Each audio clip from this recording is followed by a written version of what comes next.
Moi, j'attends pas grand-chose. Je suis comme beaucoup de Français, je me fais pas beaucoup d'illusions sur les intentions d'Emmanuel Macron. Je crois qu'il n'a pas l'intention de changer. Vous pensez qu'il y aura des surprises ou pas? Non, mais il y aura peut-être quelques mesures symboliques, voilà, c'est possible, mais en tout cas, il n'y aura pas de changement de cap politique. Or, c'est ce que les Français attendent. Quelle réponse sur la fiscalité qui est confiscatoire dans notre pays? Quelle réponse sur le pouvoir d'achat, sur les protections économiques, sur le fédéralisme européen, puisqu'il veut aller toujours plus loin dans cette logique-là, sur la question migratoire? Voilà, je crois que sur tous ces sujets-là, il n'a pas l'intention de changer d'orientation. Or, c'est ça que les Français attendent. Des exercices de prise de parole devant les Français, il en a déjà fait plusieurs ces derniers mois. Et ça aboutit à quoi? Absolument à une rien. grosse audience. 23 millions de téléspectateurs la dernière fois. Oui, parce que je pense que les Français sont attentifs malgré tout à ce que dit le président de la République. Et ils sont d'ailleurs souvent d'autant plus déçus après. Le grand débat, ça a consisté, tout le monde l'a vu, dans une vaste opération de communication. C'était un grand monologue. C'était un public à chaque fois trié sur le volet, des questions triées sur le volet à l'avance.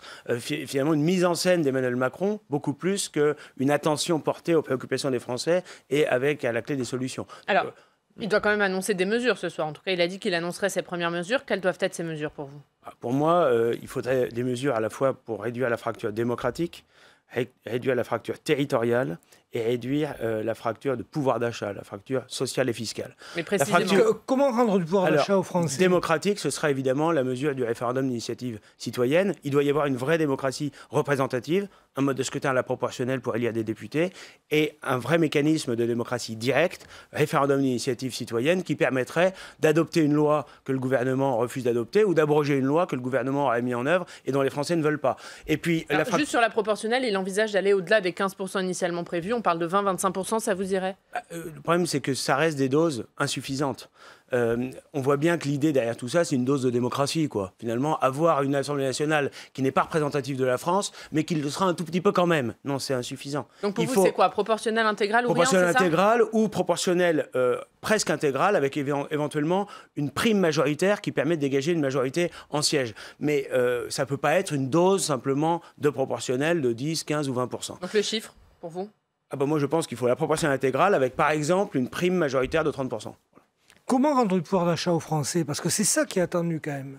Par une baisse importante de la fiscalité. On a vu ces dernières semaines... Quels impôts? Tous les ministres du gouvernement ont des idées pour trouver des impôts supplémentaires, pour créer des... Alors, ceux qui veulent mettre l'impôt sur le revenu dès le premier euro, ceux qui veulent supprimer les niches fiscales, ceux qui veulent refaire une taxe carbone. Il faut baisser globalement la fiscalité. 48% du PIB en prélèvement obligatoire en France. On est le pays le plus imposé de l'OCDE. Quels impôts faut-il baisser? Oui, lesquels? Mais tous précisément. Tous, c'est pas possible. Bien sûr que si. Une bonne partie, l'impôt sur le revenu, bien sûr. Il faut une fiscalité qui soit la plus faible possible sur le revenu du travail, qui soit raisonnable sur le capital quand il est réinvesti dans l'économie française, dans le tissu de TPE-PME ou dans l'immobilier, et qui soit en revanche plus forte, une fiscalité plus forte, et nous l'assumons, sur les flux de capitaux, sur la spéculation. Voilà. C'est exactement le contraire en termes de philosophie fiscale que ce qu'a fait Macron depuis le début de son quinquennat. Voilà. Et puis il faut commencer par arrêter les hausses d'impôts à répétition, arrêter les hausses de taxes et faire en sorte aussi qu'il n'y ait pas une augmentation permanente de tous les